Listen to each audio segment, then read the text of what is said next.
Hoy hablaremos sobre la audiencia constitucional. Comenzaremos por su definición. Es el acto procesal que se desarrolla en primera instancia del juicio de amparo indirecto, ya que en el amparo directo no procede.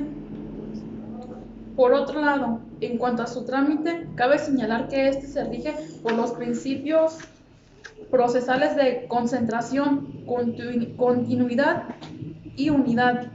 El principio de concentración se traduce en que en un solo acto se reciben las pruebas de las partes, se oyen las etapas o fases, las que son las pruebas, alegatos y sentencias. Se sucede una a la otra, lo que implica que concluida una debe desarrollarse de inmediato la siguiente. Y el de unidad implica que la audiencia constituya un solo acto procesal que no puede escindirse, es decir, que es indivisible. Las etapas en las que se desarrolla.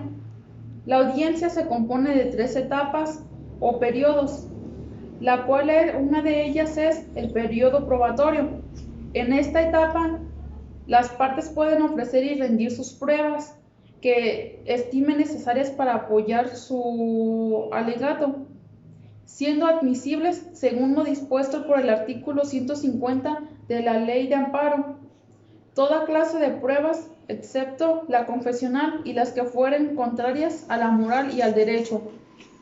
Las pruebas deben ofrecerse y rendirse en la propia audiencia. Existen casos en los que se deben de ofrecer con anterioridad a esta. La segunda etapa es el periodo de alegatos. Esta se da en el desarrollo. Una vez que son ofrecidas y admitidas, también desahogadas las pruebas, se reciben los alegatos de las partes y, en su caso, el impedimento de que el Ministerio Público. Los alegatos son las conclusiones de las partes en el proceso, en las cuales expresan argumentos para tratar de demostrar que les asiste la razón, de modo que se declaren fundadas sus pretensiones o, en su caso, sus excepciones al dictarse sentencia.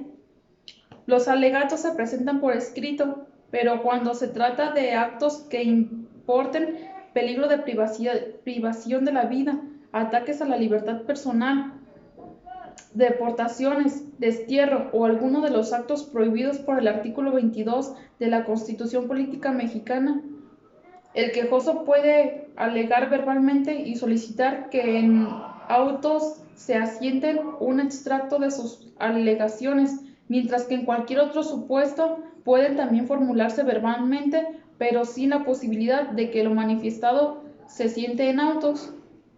La tercera etapa se da en los detalles, es la sentencia, finalmente.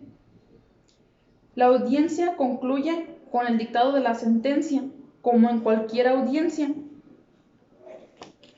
Esta sentencia la dicta el juez de control, después de valorar las pruebas y analizar los alegatos, así como todo lo expuesto por las dos partes en sus escritos iniciales. Determinará si el acto reclamado es o no es inconstitucional y, en consecuencia, si se puede amparar o no el quejoso. De este modo, la audiencia constitucional en todos los casos debe conformarse por las 3 etapas referidas, como se establece en el artículo 155 de la Ley de Amparo. Ahora bien, para terminar, ¿cuándo se debe de realizar esta audiencia?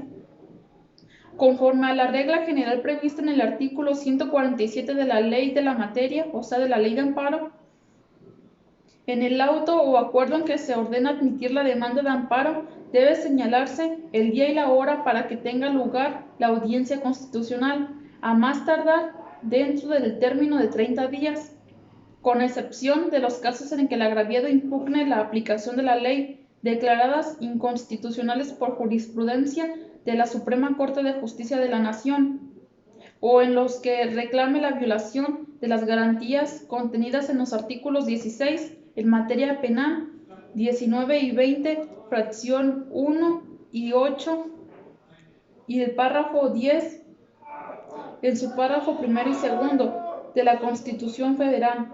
La celebración de la audiencia constitucional debe fijarse dentro de 10 días después de que se haya admitido la demanda de amparo.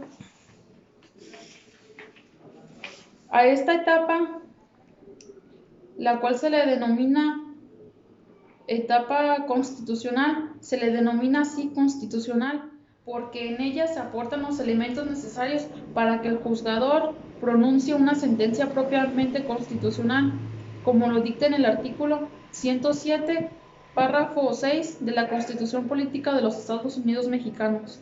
Gracias.